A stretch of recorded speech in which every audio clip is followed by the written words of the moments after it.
Gracias, Sofi. Buenas tardes a todos. Qué gusto estar nuevamente aquí con ustedes.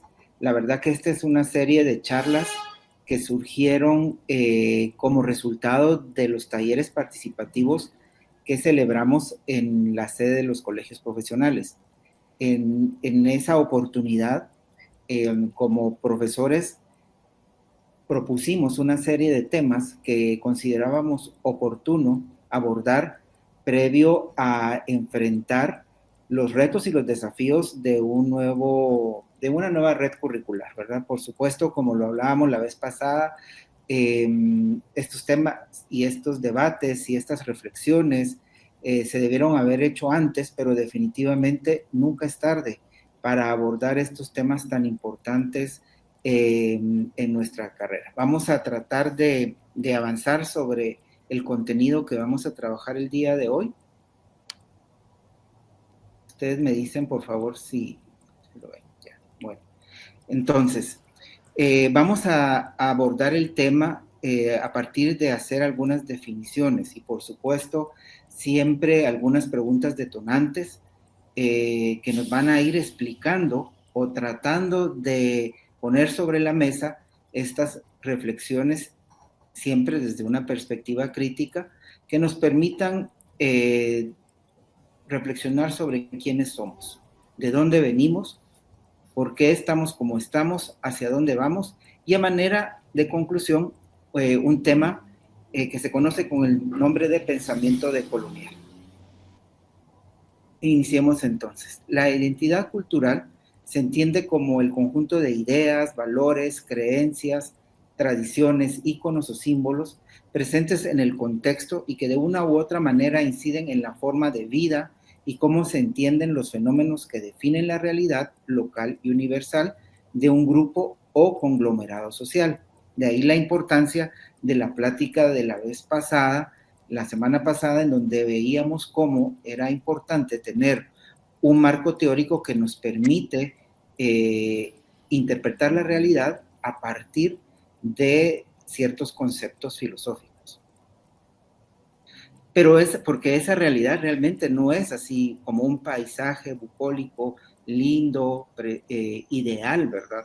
Sabemos perfectamente que esa realidad es definida por muchos otros aspectos. La arquitectura, por su parte, como expresión cultural, es parte de ese conjunto de expresiones. Sin embargo, últimamente ha experimentado una serie de transformaciones como consecuencia de una cultura global y una débil cultura local. Adicional a los factores impuestos por la especulación inmobiliaria y los procesos de mercadeo, anteponiendo los aspectos monetarios a la calidad espacial, antropológica, social y, por supuesto, cultural, dando como resultado esas transformaciones en el paisaje urbano, rural y culturales que quedaron registradas en este libro en el cual tuve la oportunidad de participar bajo la coordinación de la antropóloga Ruth Piedrasanta. De mi parte, pude aportar el diagnóstico arquitectónico urbano de esas transformaciones por parte de Guatemala, ya que el libro abarcaba Guatemala, El Salvador y Honduras. Y fue un esfuerzo del Centro Cultural de España en Guatemala. Definamos entonces qué vamos a entender por ese concepto. No podemos definir una única identidad. Tenemos que a partir de la idea de que son múltiples identidades, ¿verdad? Empezando por ciertos niveles y escalas. En primer lugar estaría el mundo, ¿verdad? Al final de cuentas todos somos humanos y nos identificamos como habitantes de este planeta. Por supuesto que el mismo planeta está dividido en regiones, y que inicialmente no son las regiones que políticamente conocemos ahora. En la actualidad, por ejemplo, vemos cómo el mapa se ha transformado. Cuando nosotros nacimos existía, por ejemplo, la Unión Soviética, ya no existe más. Existen muchas repúblicas y muchos países que se derivan de lo que inicialmente fue esa distribución política de un territorio. Podemos decir también que tenemos una identidad como americanos, una como centroamericanos y una como guatemaltecos, ¿verdad? Una que define nuestra realidad física territorial, ¿verdad? Ese territorio en el cual habitamos y en el cual entendemos como parte donde hemos nacido, ¿verdad? Pero al mismo tiempo de ese territorio también hay otras identidades definidas por las realidades físicas territoriales, ya sea las del norte, la del oriente, occidente, la costa sur, etcétera, y los que hemos tenido la oportunidad de nacer en la ciudad capital, nos vamos a identificar por, por, esa, por esa ciudad. Aún dentro de la misma ciudad van a existir otras identidades, ¿verdad? Barriales, por zonas, por accidentes geográficos, ¿verdad? Pero también va a existir esa identidad que además de lo físico, espacial, va a estar determinada por la condición genética del grupo familiar al cual pertenecemos, donde hemos nacido, por ejemplo, ¿verdad? Esta es una fotografía de mi familia, por ejemplo, mi papá está casi al centro, eh, eh, yo tengo el dedo en la boca, ¿verdad? Eso define también mi identidad como grupo familiar. Estamos en la casa de mis abuelos, que ya hasta se vendió, ya no existe, pero eso no quiere decir que esa identidad como grupo familiar haya terminado. Muchas de las personas que están ahí incluso ya no están, mis abuelos, por ejemplo, algunos tíos, ¿verdad? Y eso nos lleva a reflexionar otros aspectos de esa misma identidad o esas identidades que van a ser definidas también por esa realidad que nos ha tocado vivir o que le ha tocado vivir a las personas. Esa identidad cultural, ¿verdad? Que, por ejemplo, se ve reflejada en los compatriotas migrantes que tienen la necesidad de viajar hacia los Estados Unidos y emprender realmente una nueva vida en esa nación. Y es como así, es como van cambiando también algunos aspectos culturales, pero algunos otros tan fuertes que van a quedar arraigados para siempre en ellos. Esta fotografía es muy elocuente, es de la investigación Arquitectura de Remesas también.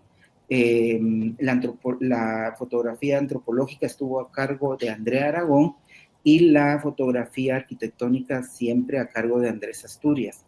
Pero Andrea tiene un ojo muy fino para capturar esas situaciones sociales, culturales, antropológicas, ¿verdad? Vemos cómo, por ejemplo, y que de hecho así se llamó la exposición, los compatriotas que migran a los Estados Unidos siempre van a tener esos sueños de demostrar el éxito económico que han alcanzado en los Estados Unidos, pero al mismo tiempo esa necesidad de regresar a Guatemala, ¿verdad?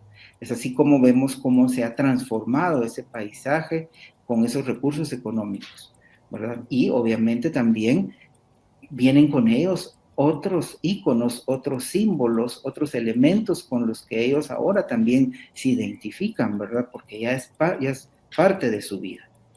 Cuando nosotros trabajamos esa investigación, algunos sectores nos criticaron precisamente por haber dado una categoría estética a esa expresión arquitectónica, que era más bien una expresión arquitectónica de arquitectos, de arquitectura sin arquitectos, ¿verdad? Sin embargo, tenemos que reconocer que es un hecho, y es un hecho que ha transformado ese paisaje urbano y rural de muchas regiones en Guatemala, Honduras y El Salvador. También hay otra identidad más definida también por nuestras relaciones sociales, por nuestro trabajo, por nuestros compañeros de estudios, ¿verdad? Por la realidad que nos ha tocado vivir a nosotros, ¿verdad? Podemos decir que nos identificamos con una cultura, con una identidad universitaria sancarlista, ¿verdad? Que la definen conceptos como la autonomía universitaria. Y al mismo tiempo también van a ver en esta misma identidad global sancarlista identidades específicas, porque no es lo mismo ser de la Facultad de Económicas de la Facultad de Ingeniería o pertenecer a la Facultad de Arquitectura, como a nosotros nos ha tocado esa dicha, ¿verdad? De pertenecer a ese grupo social específico. Entonces, vemos cómo hay distintas capas, distintos niveles de identidad y cómo eso va a estar definido siempre por estas preguntas detonantes que nos vamos a plantear. ¿Quiénes somos? ¿De dónde venimos nosotros como guatemaltecos? ¿Verdad? Sabemos todos y estamos conscientes de ese gran pasado de ancestral que tenemos, más de 3.000 años de cultura y de herencia cultural que se pueden pues, evidenciar no solo en los descubrimientos que a partir del siglo XX salieron a luz, sino que en todos aquellos que aún están ocultos, ¿verdad? Sabemos también y estamos conscientes de que esa situación ya no era esa época y ese periodo de gloria, pero sin embargo está el testimonio, ¿verdad? Cuando se da el fenómeno de la conquista. En palabras de Eduardo Galeano, una conquista tiene que reunir 3 elementos básicos. La primera es la conquista militar, la segunda, la conquista cultural y religiosa, y la conquista económica. En este cuadro de Diego Rivera podemos evidenciar y el registro de todo ese proceso, ¿verdad? Cómo se van dando esas primeras relaciones económicas de extracción y de prácticamente esclavitud de los habitantes originarios, y obviamente también después la transición cultural que da como el tiro de gracia, llamémoslo así, a todo ese proceso de conquista que aún vivimos. Sin embargo, ese proceso de conquista, y haciéndole un zoom a este maravilloso cuadro de Rivera, trajo consigo también ese mestizaje. Si observamos a la indígena que está detrás del español, vemos que lleva a tuto un niño que ya es mestizo, un niño que ya no tiene la piel tan profundamente oscura como la de su madre, pero además también tiene los ojos claros. Entonces, eso también va a ser un hecho que es innegable. Ese proceso de mestizaje que a veces obviamente se romantiza, ¿verdad?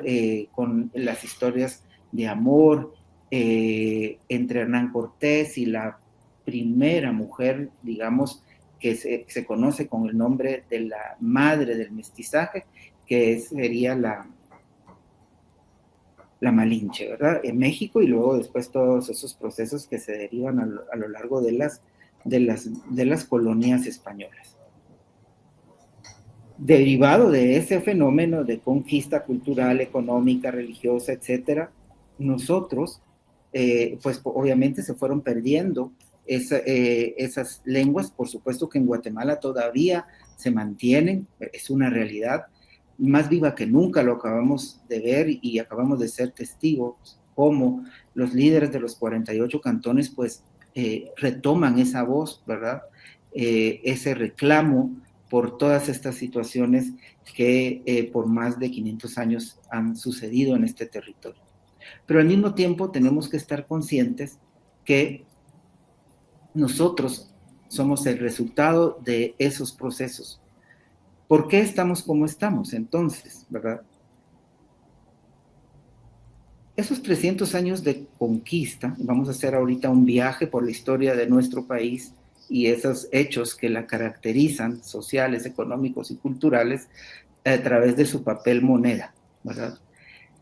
En este billete de 100 quetzales, como tan difícil de tener ahora, pero todavía nos recordamos de él, vemos una estampa de nuestra Universidad de San Carlos, ¿verdad? Fundada en 1676, ¿verdad? Esos fueron esos años de conquista, esos años donde como legado pues se consolida todos los procesos culturales y religiosos, y por eso es que hablamos español, ¿verdad?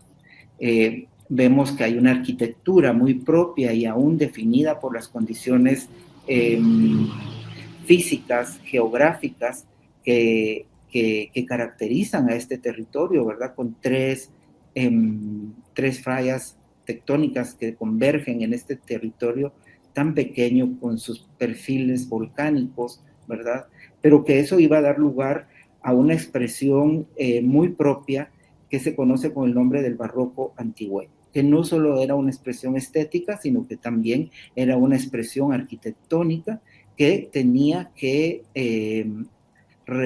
adaptarse a esas condiciones que la zona sísmica le imponía.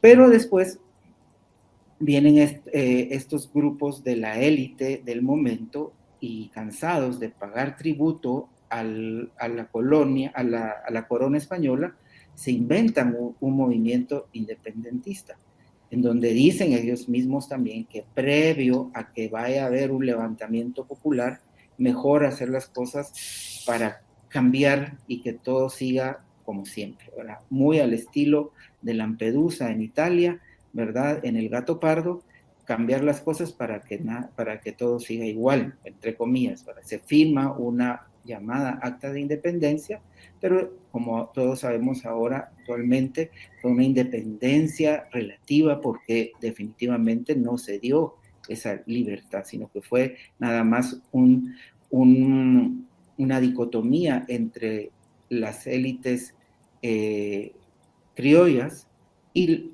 la corona, ¿verdad?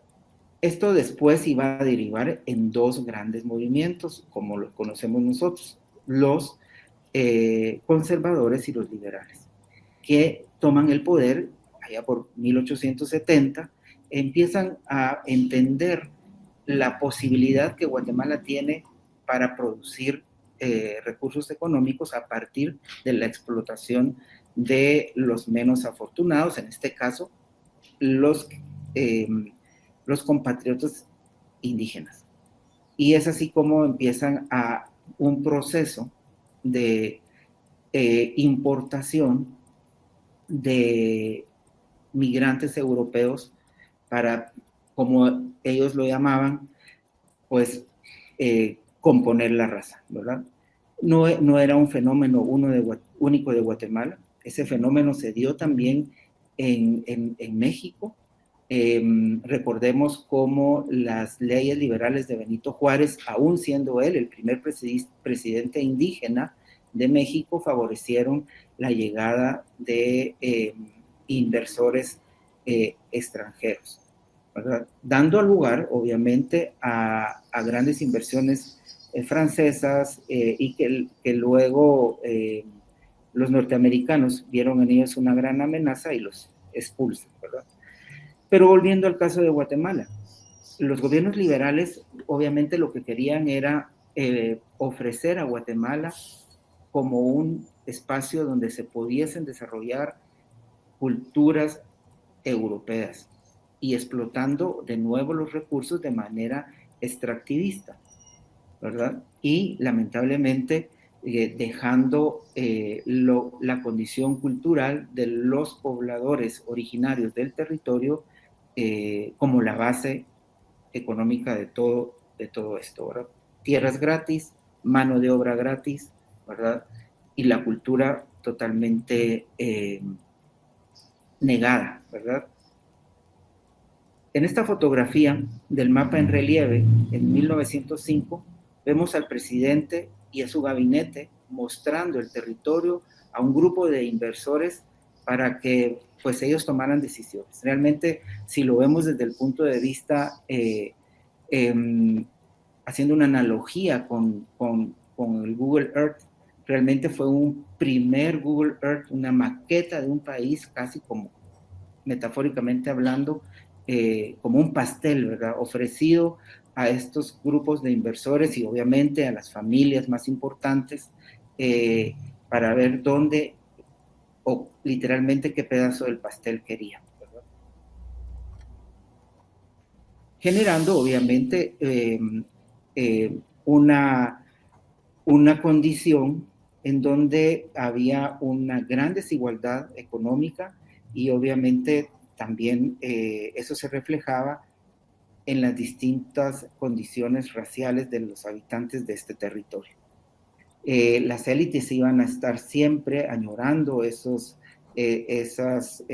pertenecer a los grupos cerrados de esa pureza racial, llamémoslo así, ¿verdad? Y por eso los gobiernos liberales no solo pretenden la importación de colonos europeos, ¿verdad? Porque además de los alemanes, que fue la colonia más fuerte y más importante, pues estuvieron también los italianos, los españoles, por supuesto, pero también incluso hubo una compañía belga de colonización, ¿verdad? Entonces, realmente existía ese deseo como de transformar esa situación a partir de un cambio racial, y por eso va a existir la idealización de lo español también en la parte contemporánea del siglo XX, ¿verdad? Y por supuesto eso lo vamos a ver en las últimas expresiones de la arquitectura del presidente Ubico, que fue precisamente el último de los dictadores de esa serie de gobiernos liberales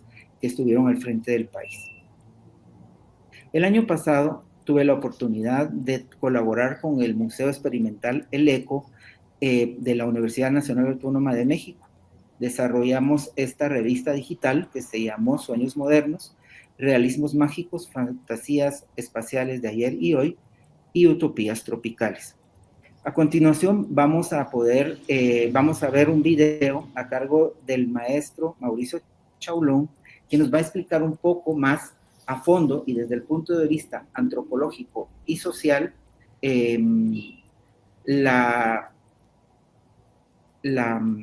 el fenómeno de Cayala.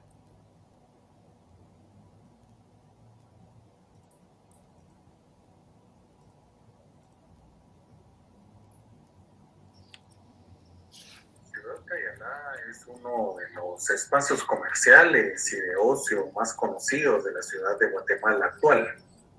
Sin embargo, su importancia no solamente radica en estos dos elementos, sino también en su estética y en su misma presencia frente a un espacio natural que se destruye cada día más.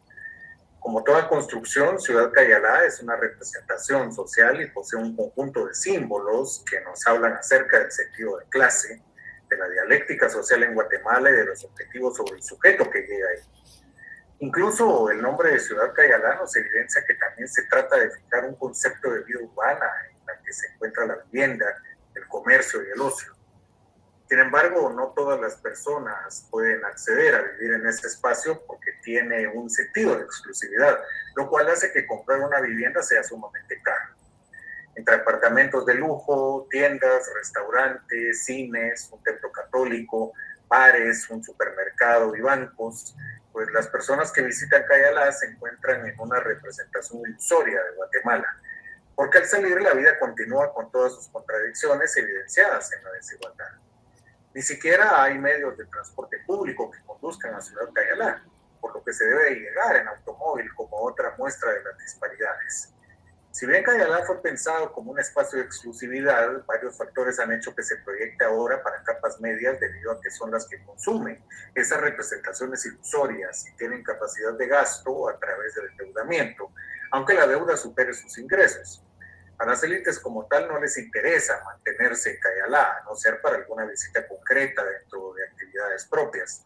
Las élites tienen sus propios espacios de habitación y de consumo, por lo que Cayala se ha dirigido ahora a esas capas medias que siguen viéndose en la aspiración de pertenecer a otros espacios. Y es que Cayala fue concebida de manera monumental, con grandes estructuras que representaran los portales coloniales de las plazas en América Española, como significaciones del poder criollo en la estética arquitectónica.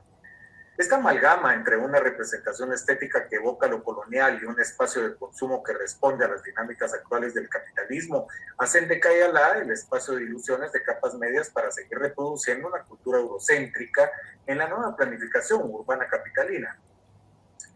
Podríamos decir que Cayala se asentó como de golpe entre espacios de bosque que nutrían la ciudad, provocándose una enorme destrucción ambiental que se suma al crecimiento urbano con poca planificación característico de la historia reciente de Guatemala. Con Cayala se destruyeron muchas hectáreas de bosque y se siguen destruyendo. En la época del segundo liberalismo, en específico durante el gobierno de Justo Rufino Barrios, se deshicieron pueblos de indígenas enteros en la ciudad de Guatemala para abrir nuevos espacios urbanísticos de características europeas, los cuales serían áreas residenciales de los grupos hegemónicos y al mismo tiempo espacios de ocio y de ferias comerciales. Así se destruyó el pueblo de indígenas de Cocotenango, en la actual zona 2, para darle paso al hipódromo y a una modificación estética para la aristocracia guatemalteca. El pueblo de indígenas de San Pedro, en la actual zona 5, se convirtió en el Cantón Independencia con una estilización ladina. La posterior extensión de la ciudad al sur contempló el Boulevard 30 de Junio durante el gobierno de José María Reina Barrios, convirtiendo esas áreas boscosas en un paseo de élites, afrancesado, buscando siempre el referente europeo como símbolo del progreso. Tanto los pueblos indígenas afectados, en los casos de Cocotenango al norte y San Pedro al sur, como la naturaleza, no importaron a los deseos de los grupos de poder para afianzar sus modelos de modernidad a través de lo arquitectónico. La ciudad de origen español se amplía, pero en el sentido liberal, de lo considerado como moderno en aquel momento, y es de nuevo una élite la que se define. Lo mismo pensó Estrada Cabrera con los parques, edificios y calles con su nombre, y Jorge Ubico como el punto más alto de ese liberalismo que gobernó bajo la máxima del orden y el progreso, entendido el progreso también como grandes edificaciones.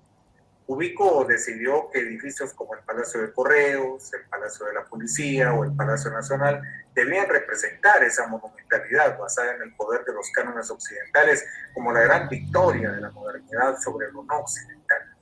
En síntesis, el triunfo de lo criollo, lo ladino, la blancura, lo eurocéntrico, que le da sustento a la clase dominante guatemalteca. Pero al mismo tiempo se trataba de la grandiosidad que Ubico consideraba de su gobierno y de sí mismo. Esta tendencia se mantiene en el caso de Guatemala con la clase dominante y el mejor ejemplo actual es Cayalá. La intencionalidad simbólica pasa por mostrarse como grandiosa porque así se considera el grupo socioeconómico que lo mandó a construir respecto a los sectores subalternos, siendo muchos de estos sectores subalternos consumidores que se impresionan con Cayalá. He ahí una de las contradicciones de todo este asunto. Al mismo tiempo que se piensa un centro comercial lo más grande posible para la ganancia económica, se piensa también desde el sentido de superioridad de quien es el dueño, es decir, uno de los tantos grupos de poder socioeconómico en Guatemala. Pero es al mismo tiempo una idea de superioridad cultural, eso sí, con enormes diferencias en el manejo de la estética respecto a la arquitectura liberal de finales del siglo XIX y la primera mitad del XX. Todo diseño arquitectónico, recordemos que refleja el sentido del sujeto social que lo manda a edificar, y es lo que vemos en esa arquitectura liberal en Guatemala. Sin embargo, no es lo mismo un diseño del gran arquitecto ingeniero Rafael Pérez de León, quien fue un importante artista, aunque sus obras estuvieron al servicio ideológico del positivismo liberal oligarca del Estado finquero en Guatemala, que la estética de Cayalá, que no termina de definirse, porque es también reflejo de una clase dominante que ha entrado a la posmodernidad con una decidida carrera por mayor voracidad en la acumulación y el despojo. En ese sentido, podemos decir que sin importar la depredación de la naturaleza en el área, estos grupos impusieron Cayalá con un exceso de triunfalismo embriagado de símbolos de poder, lo cual en un contexto postmoderno que ni siquiera se interpreta adecuadamente por las élites, da como resultado una mezcolanza arquitectónica bizarra, un tanto similar a un Frankenstein, entre cánones coloniales hispanoamericanos y plazas europeizadas muy mal proyectadas, dando la sensación a quienes tenemos una perspectiva crítica para interpretar estos fenómenos, que se trata de un mamotreto que se llega a poner de golpe. Desde el inicio deja ver el mal gusto de su estética. Sus diseñadores han de haber considerado salir del estilo de centro comercial encajonado y cumpliendo al mismo tiempo el sentido de las élites que lo pidieron y que lo financiaron, pues presentaron una versión de centro comercial abierto como una ciudad ilusoria dentro de la ciudad real que se descompone todos los días por las relaciones de desigualdad que son provocadas por el poder de esas élites que quieren siempre desmarcarse de las consecuencias que ellas provocan en el territorio que siguen considerando su finca. Y así imaginaron Ciudad Cayalá como ese espacio que les permitiría seguir marcando las distancias entre ellos y las grandes mayorías que no pertenecen a su clase.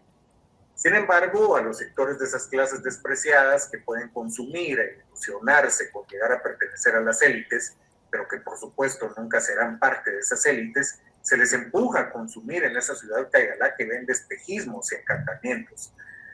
Muchas personas no cuestionan su estética, sino que la celebran, la consideran como un avance del urbanismo, sin poner en cuestión la destrucción ambiental y el sentido y la razón de lo simbólico en esa arquitectura.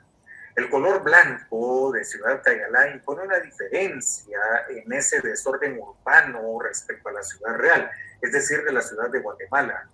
Da la apariencia de pureza, de limpieza, pero también, insisto, marca la diferencia en el sentido de clase. Se quiso representar un sentido de ciudad colonial con base en ese bloque histórico que es la clase dominante y su etos que se transmite a los grupos de élite, aunque no sean de la clase dominante, con una coloración basada en el blanco que se distingue desde la vista aérea y las distintas vistas en el paisaje de la ciudad, enfatizando las diferencias de clase. Cayalá se distingue hacia el nororiente de la ciudad de Guatemala desde un avión, pero también desde un edificio alto que también pertenece a las élites, pero desde el cual un trabajador puede verlo e ilusionarse con visitarla algún día. Sin embargo, quienes la diseñaron pensaron en esas vistas de ciudades coloniales en América Latina que pueden hacerse desde miradores y que provocan nostalgias y sentido romántico del turismo y muchas veces de pertenencia. No obstante, la diferencia es que Ciudad Cayalá es un proyecto de negocio que busca marcar diferencias y no es una ciudad o un complejo urbano con autenticidad. Los museos abiertos en que han sido convertidas estas ciudades históricas son otro concepto y aunque tengan sus contradicciones, estén en la vía de la patrimonialización neoliberal, no son un centro comercial inventado que se representa a sí mismo como ciudad para seguir estableciendo las diferencias de clase. Al tener Cayalá su propia iglesia, por ejemplo, la cual ha sido recién inaugurada en la imitación de los templos católicos coloniales, recalca su objetivo de representarse como un espacio de esparcimiento completo que incluye la espiritualidad permitida, es decir, la hegemónica, en el sentido de las élites guatemaltecas. Me refiero al cristianismo, ya sea católico o evangélico, pero conservador. La idea de un Dios que premia la prosperidad se transmite con ello también, por lo que el consumismo no se representa como pecado, sino como bendición. Entonces Ciudad Cayalá se impone en una perfección que es ilusoria, porque tanto en su estética como en sus contradicciones económicas es totalmente desequilibrada, solventando esto a través de la representación del color blanco y de la propaganda, que es una publicidad barata. La destrucción ambiental y las disparidades económicas que genera no saltan a la vista de quienes necesitan comprar la ilusión al visitarla, ya que en la ciudad de Guatemala escasean cada vez más los lugares públicos que edifiquen el espíritu y la conciencia, como parques, museos, calles seguras, centros deportivos y áreas verdes. Y entonces muchas personas encuentran esa ilusión del esparcimiento en Ciudad Cayalá. Incluso Cayalá se ha impuesto como el lugar de los conciertos, que entonces no es cuestionado por las personas que necesitan del espectáculo, porque no tienen otras salidas a la cotidianidad asfixiante de una ciudad como Guatemala. Así, pues Cayalá seguirá imponiendo diferencias desde su bizarra estética, que es reflejo de la cada vez más descompuesta entrada de las élites a la posmodernidad. Es lo que tengo que decir críticamente de Ciudad Cayalá. Mi nombre es Mauricio Chaulón Vélez, soy historiador y antropólogo social, investigador académico de la Escuela de Historia de la Universidad de San Carlos de Guatemala. Bueno, creo que Mauricio ha sido bastante claro en su explicación. No necesita pues ampliarse, pero si queremos profundizar en conocer esa realidad del por qué estamos como estamos, es importante también aproximarse a la obra de Severo Martínez Peláez, La Patria del Criollo, ¿verdad? Para entender por qué cuando hablamos, por ejemplo, de ese sueño de la modernidad que no fue realmente real porque no fuimos verdaderamente modernos, un Estado finca, ¿verdad? Un Estado que tiene un modelo económico basado en la explotación de la tierra y sus recursos, ¿verdad? Como un modelo ya extractivista, feudal, ¿verdad?, que nunca evolucionó realmente a un verdadero Estado capitalista, nos permite quedarnos en esa época colonial todavía, ¿verdad? Por eso Martínez subtitula su investigación Ensayo de interpretación de la realidad colonial guatemalteca y cómo esa realidad se extiende hasta nuestros días, habiendo dejado nada más una ventana de 10 años entre 1944 y 1954.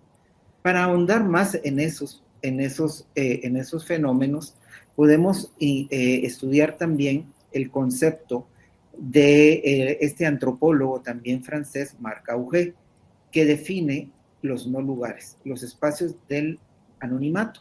En esta investigación también que él subtitula Una antropología de la sobremodernidad. Quienes a su vez, Jorge Murga Armas, investigador de la Universidad de San Carlos de Guatemala, en esta investigación denominada No lugares e identidad en Guatemala, hace un análisis sobre ese fenómeno estudiando el caso de Xetulul y cómo obviamente también se reproducen esas imágenes de lo europeo, ¿verdad?, y de lo falso, lo que podríamos llamar como este filósofo francés que conversábamos la semana pasada, Jean Baudrillard, llamó la hiperrealidad, cuando algo es tan real que supera lo verdadero. Es tan real que tan irreal, ¿verdad?, que es hiperreal, ¿verdad? Una imitación como muy buena, digamos, ¿verdad?, pero que está realmente generando algo que no es, ¿verdad? Por eso es un no lugar, ¿verdad? Y además, el lugar antropológico va a ser aquel lugar en donde se permitan tres condiciones básicas: el lugar para el encuentro, el lugar para relacionarse y el lugar para identificarse. Por eso es tan importante en este tema, cuando hablamos de identidad, hablar del no lugar o del lugar antropológico, porque de nuevo podríamos catalogar a Cayalac como Xetulul como un no lugar, ¿verdad? Porque al final, y obviamente evidenciar la pobreza cultural de la sociedad contemporánea, porque si se están identificando con esos no lugares es porque han perdido esa noción de los referentes culturales con los cuales nos podemos identificar. ¿Hacia dónde vamos entonces? Para esta parte vamos a revisar algunos escritos de un gran guatemalteco, de varios guatemaltecos. Nos vamos a basar principalmente en tres. El primero, Luis Cardosa y Aragón. En sus investigaciones, no solo en El Río, novelas de caballería, Luis Cardosa y Aragón se pregunta, ¿qué es ser guatemalteco? Y lo cito: el nacionalismo es idiotez creada por idiotas, para otros idiotas, burguesa de su raíz, cortina de humo para fechorías. Se agita el pabellón y se hacen matar borregamente multitudes proletarias. Cardosa aquí se está refiriendo a ese invento que tuvieron en 1821 quienes se les ocurrió inventar, digamos, lo que hoy conocemos como Guatemala, ¿verdad? Y al final de ahí deriva también todos esos nacionalismos que realmente no definen nuestra identidad. Por supuesto que todos nos identificamos con nuestros compatriotas, con los elementos que caracterizan nuestras preferencias culinarias, culturales, nuestro pasado, nuestro presente, ¿verdad? Pero cada vez está más en duda esos nacionalismos que realmente solo provocan cortinas de humo precisamente para hacer fechorías, como lo hemos vivido también en estos últimos días. Cardosa también estudia el fenómeno del mestizaje, el fenómeno de encontrarse y ver, como él lo llama en este libro, Apolo y Coatlicue, y entender a lo occidental como una herramienta. Lo que ya sucedió ya no lo podemos cambiar. Por supuesto que fue una conquista militar, se derramó sangre, se apropiaron de los territorios, pero ya estamos aquí. Y entonces tenemos que entender que podemos aprovechar algo de eso que sucedió, entendiendo lo occidental como una herramienta. Y él hace esta serie de reflexiones, ¿verdad? En estos ensayos, y obviamente lo titula con el nombre de Apolo, el dios griego de la belleza, y Coatlicue, una dios mexica de la belleza misma, ¿verdad? También, con dos iconografías totalmente distintas, correspondientes a dos culturas totalmente distintas, pero que al final de cuentas están haciendo una cultura nueva prácticamente, ¿verdad? Dice Cardosa también, nací llevado de la mano de Ixquic y de Helena, es decir, retoma la mitología del Popol Vuh y la mitología griega. Y nos dice también, Stradivarius en oídos marimberos, es decir, todo lo occidental y lo local, lo propio del territorio está en nosotros mismos también. Otro gran guatemalteco que también reconoce esto es Carlos Mérida, precursor del arte contemporáneo latinoamericano y del concepto de contemporaneidad en las artes plásticas, ¿verdad? Mérida, cuando se va a París la primera vez, se reconoce como guatemalteco y empieza una serie de exploraciones típicas de ese momento, ¿verdad? Más relacionadas con lo folcloricista o lo indigenista. Sin embargo, en la segunda oportunidad, Mérida se da cuenta que no es por ahí el camino, que la verdadera, el reconocerse verdaderamente local, con sus raíces mayas, pero también con sus raíces occidentales, lo que le da es la oportunidad de aportar algo nuevo en el discurso del arte contemporáneo latinoamericano y que fue de importancia mundial, ¿verdad? Lo mismo va a suceder con la literatura y nuestro gran Miguel Ángel Asturias, quien con Leyendas de Guatemala sienta las bases para una nueva narrativa que se va a conocer con el nombre de realismo mágico. Muchas personas le atribuyen este logro a Gabriel García Márquez. Sin embargo, es Miguel Ángel Asturias el que, usando recursos de la realidad, ¿verdad?, cuenta anécdotas, hace una narrativa muy propia, ¿verdad? Y le incluye algunos elementos mágicos. Mágicos porque él se los inventa, porque él los sueña, vienen del sueño, vienen de percibir la realidad de una manera distinta, muy diferente al surrealismo europeo, ¿verdad? Y en Leyendas de Guatemala, Asturias nos presenta ya unas ciertas estampas que él recolecta incluso de su memoria y le dedica este libro a su mamá porque su mamá era la que le contaba esas historias, esas anécdotas. En Hombres de Maíz, Asturias hace una caracterización, llamémoslo así, del guatemalteco rural, del campo, ¿verdad? Mientras que en El Señor Presidente, Asturias hace una caracterización del guatemalteco urbano, del guatemalteco de principios del siglo XX que vive en la ciudad de Guatemala. Así como Carlos Fuentes hace la región más transparente para definir y caracterizar al mexicano de Ciudad de México, el guatemalteco capitalino puede describirse, de principios del siglo XX, puede describirse con El Señor Presidente.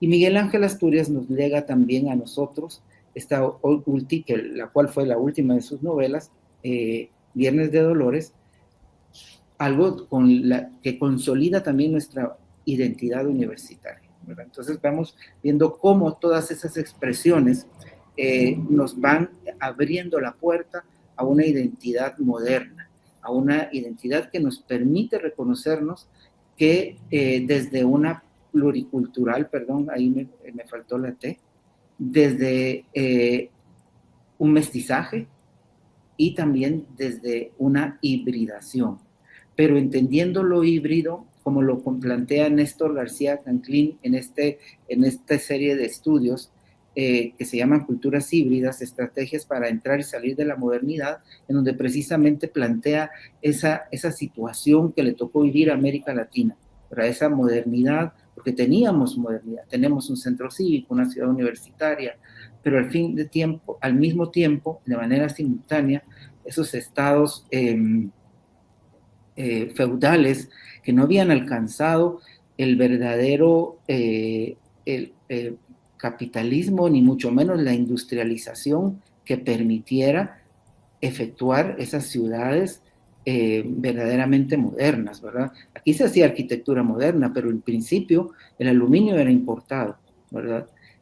Muchos de los elementos eran importados, entonces era esa realidad híbrida que nos ha tocado vivir siempre. Entonces, aquí Canclini plantea esas estrategias para poder entendernos desde nuestra hibridez, ¿verdad? Como latinoamericanos. Y entonces, a manera de conclusión, ¿qué está pasando ahora? ¿Qué es el pensamiento decolonial?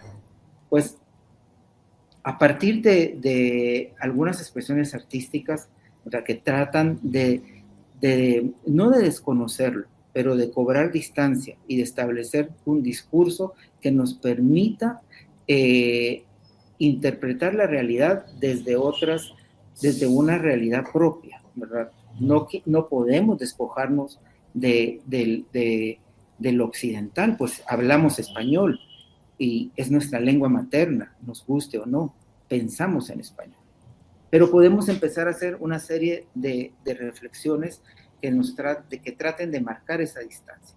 Y este ejemplo de mi hermana, de Sandra Monterroso, quien a partir de reinterpretar la historia de nuestra familia y reconocer, identificar los vínculos y los lazos que tenemos con la cultura quechí, ella hace una interpretación utilizando textiles, ¿verdad?, y los reinterpreta de manera contemporánea.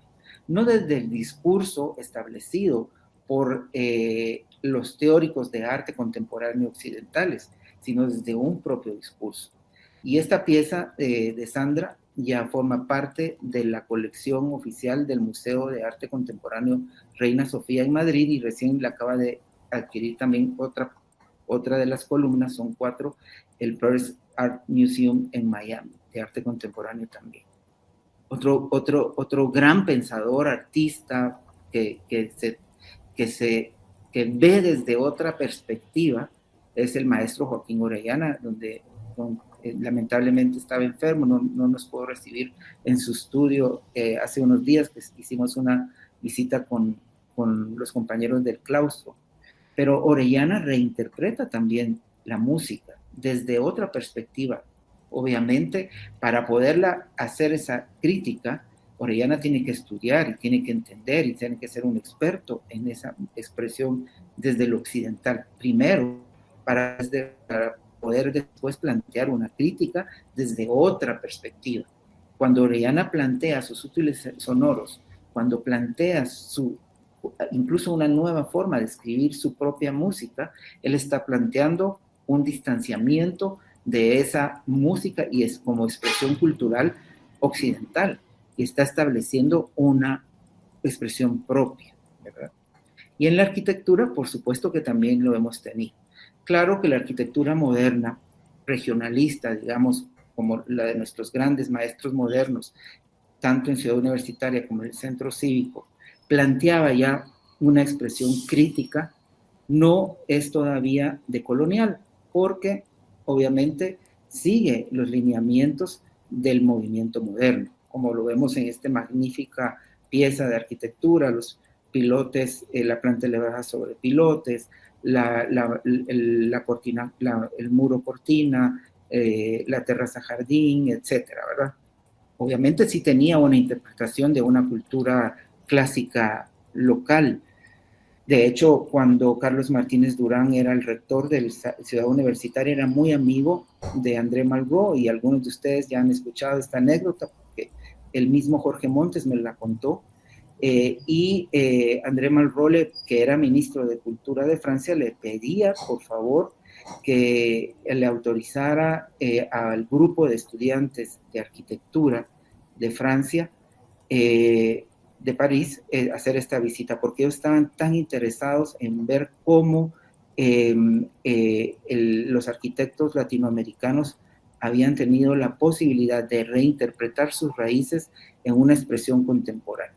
Y eso obviamente después lo vamos a conocer como esos elementos y referentes que nos van a permitir evocar de manera metafórica esas expresiones locales con las cuales nos vamos a identificar, pero totalmente contemporáneas, ¿verdad? Aquí vemos cómo el corredor de rectoría evoca perfectamente los grandes corredores de capuchinas, por ejemplo, ¿verdad? Pero es una evocación conceptual, por lo ende es metafórica.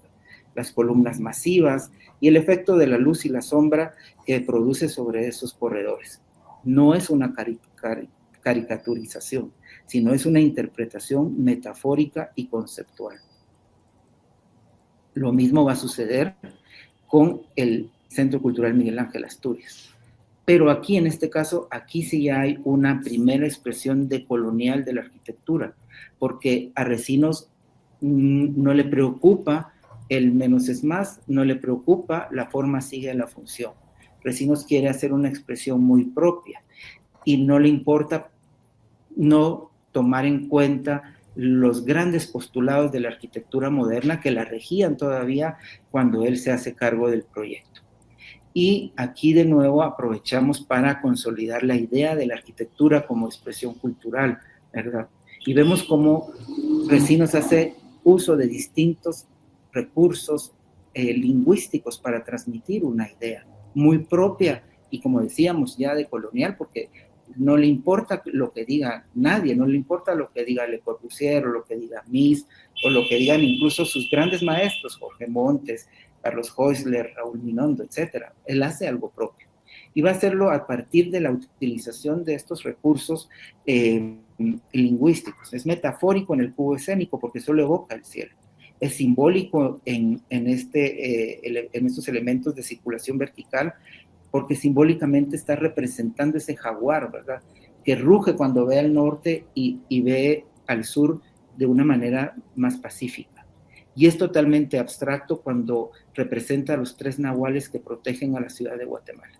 Entonces, aquí vemos realmente una aplicación de estos conceptos usados por Recinos en esa primera expresión de arquitectura decolonial, que además, al utilizar esas expresiones oníricas, ¿verdad? Porque Recinos es como un niño, ¿verdad? Que no tiene nada de malo a sacar provecho de los aspectos lúdicos de los procesos creativos.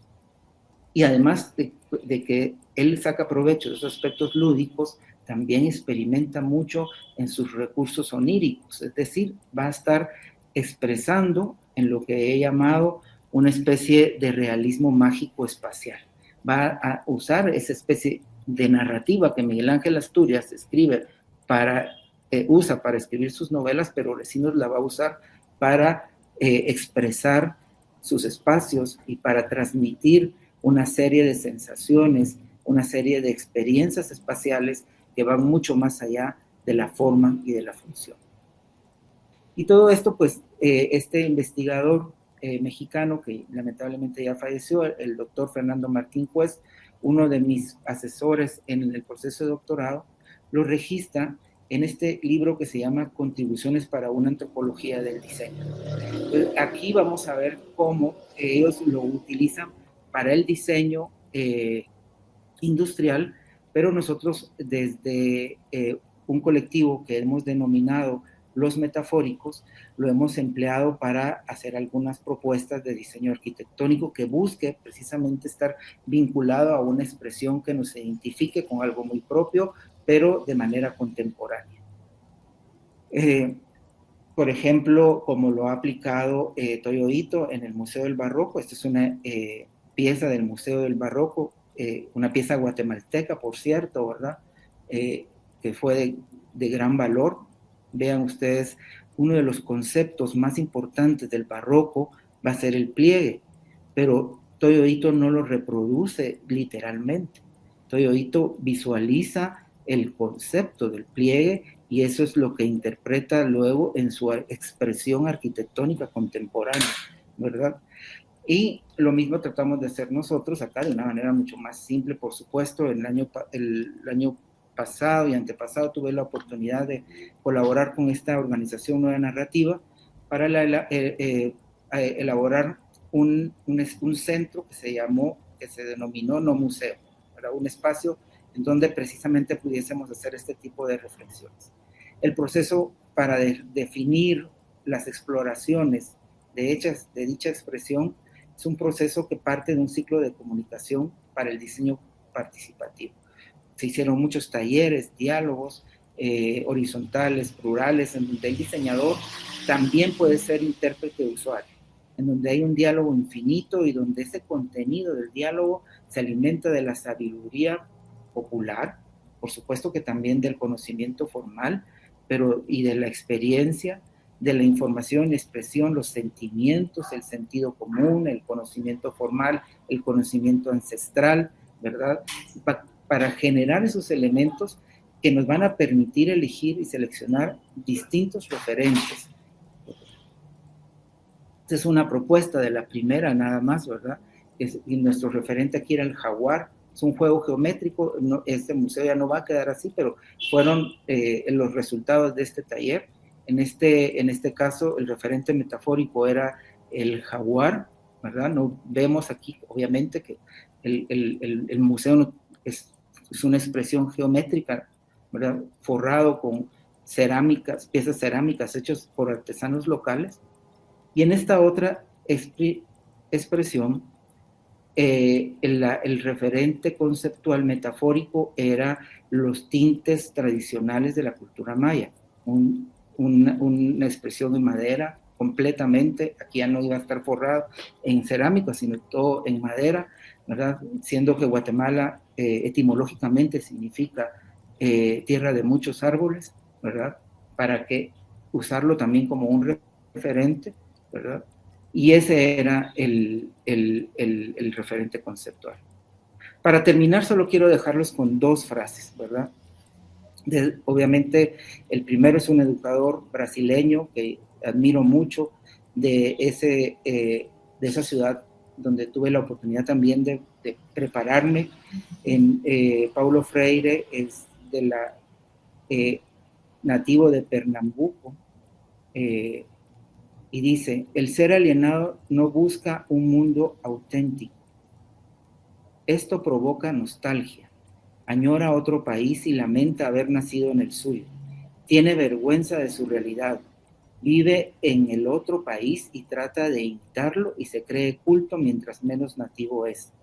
Ante un extranjero tratará de ocultar las poblaciones marginales y mostrará barrios residenciales, porque piensa que las ciudades más cultas son las que tienen edificios más altos. Algo que complementa bastante bien la intervención de Mauricio cuando nos referimos a ese análisis crítico que hacemos de Cayala. Y por último, una frase de Luis Cardoso de Araújo. Con la misión de ser felices nacimos guatemaltecos.